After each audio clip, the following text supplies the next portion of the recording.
Ina Podcast.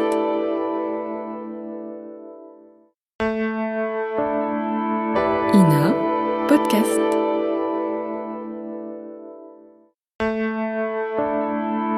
Ina Podcast.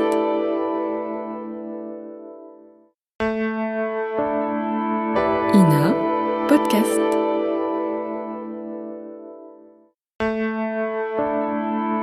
Ina Podcast.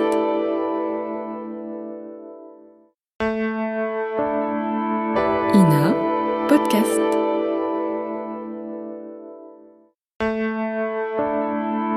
Ina Podcast.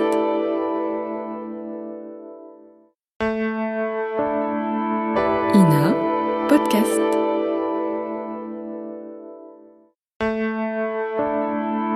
Ina Podcast.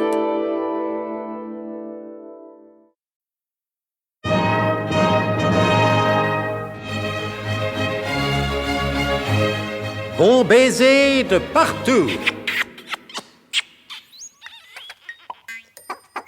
Une émission secrète de...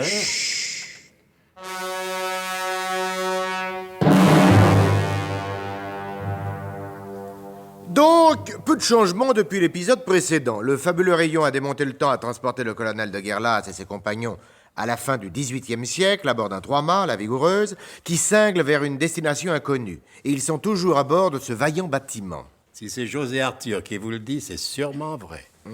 Ils ont appris qu'ils étaient les membres d'une expédition scientifique dépêchée par Sa Majesté le roi Louis XVI pour aller voir ce qui se passait du côté des mers du Sud. Une croisière, tout ce qu'il y a de plus officiel en quelque sorte. Hé, l'abbé! Nous ne vous avions pas vu tous ces jours derniers. Je priais, monsieur le chevalier, je priais.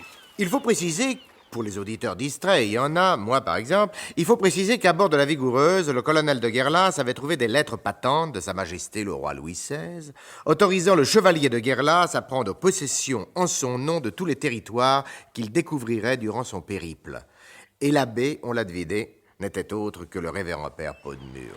Vous avez passé tout ce temps-là à prier, l'abbé? Oui, monsieur le chevalier, mon colonel et fils, oui. Ne trouvez-vous pas qu'en la présente occurrence, nous en avons particulièrement besoin? Oh, si, l'abbé, si.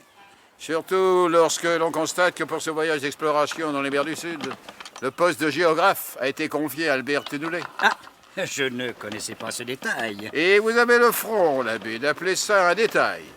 Votre sort est entre ses mains. Toutes les prévisions les plus pessimistes sont permises. Le colonel n'avait pas tort, bientôt Albert Tunoulet parut et déclara... Paumé, monsieur le chevalier. Nous sommes complètement paumés. Alors, mon petit Albert, reprenez vos esprits.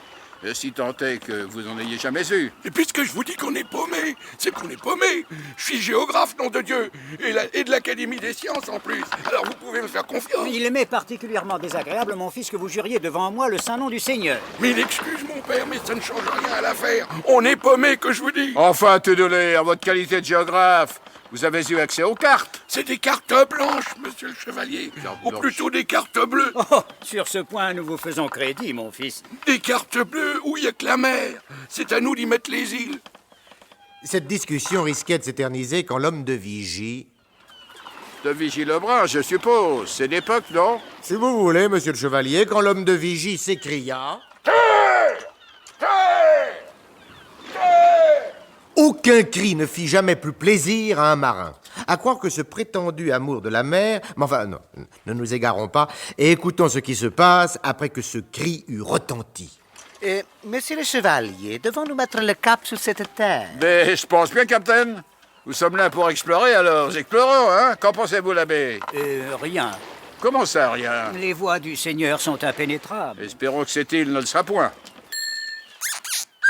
Et quelques heures plus tard, ils se rendirent compte qu'elle ne l'était point, contrairement à ce que redoutait le chef du SDUC.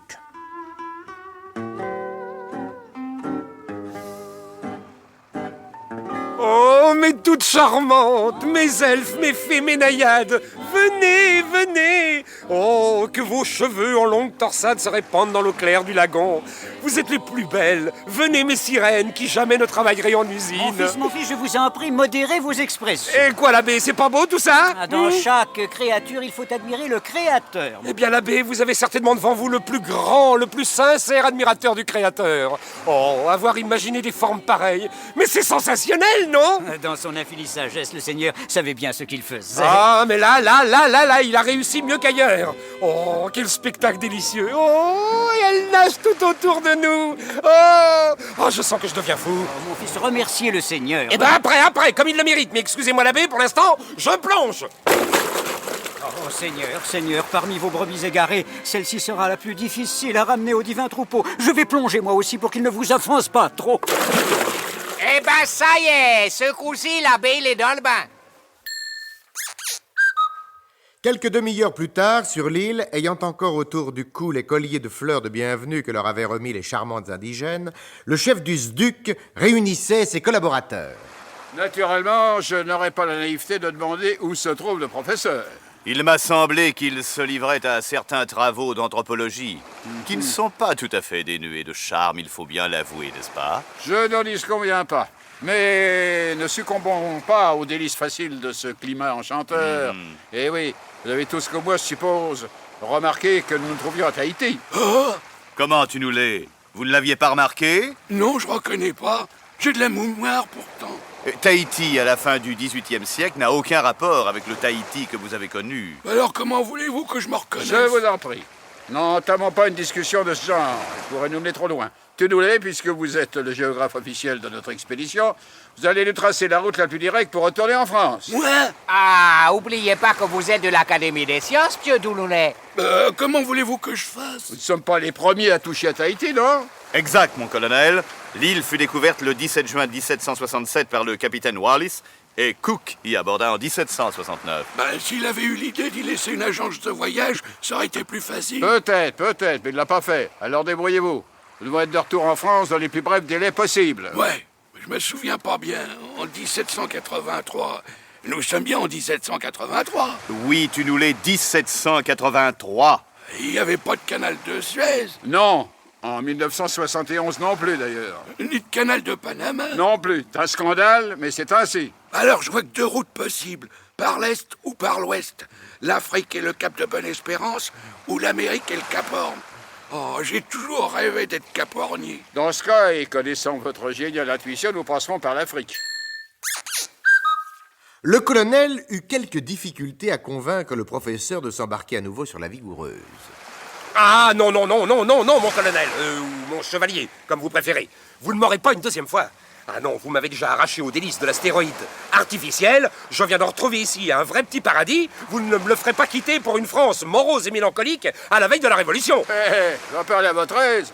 Moi, dans 10 ans, je monte à l'échafaud. Et qui vous empêche de rester ici? Le devoir, professeur. Un mot étrange, je sais.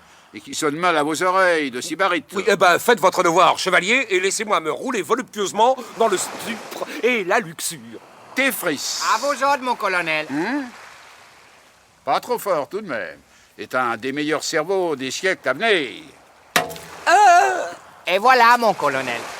Je le jette négligemment sur mon épaule gauche, comme un vieux paquet de linge sale, et je vous l'emmène comme ça jusqu'à bord de la Vigoureuse. Dire que monsieur le professeur il sera très content à son réveil, ça je le promets pas. Mais qui se trouvera à bord quand le navire va lever l'ancre, ça je le promets. Aussi sûr qu'une barrique de rhum a jamais fait peur à un homme en bonne santé. Du rhum de la Guadeloupe, hein.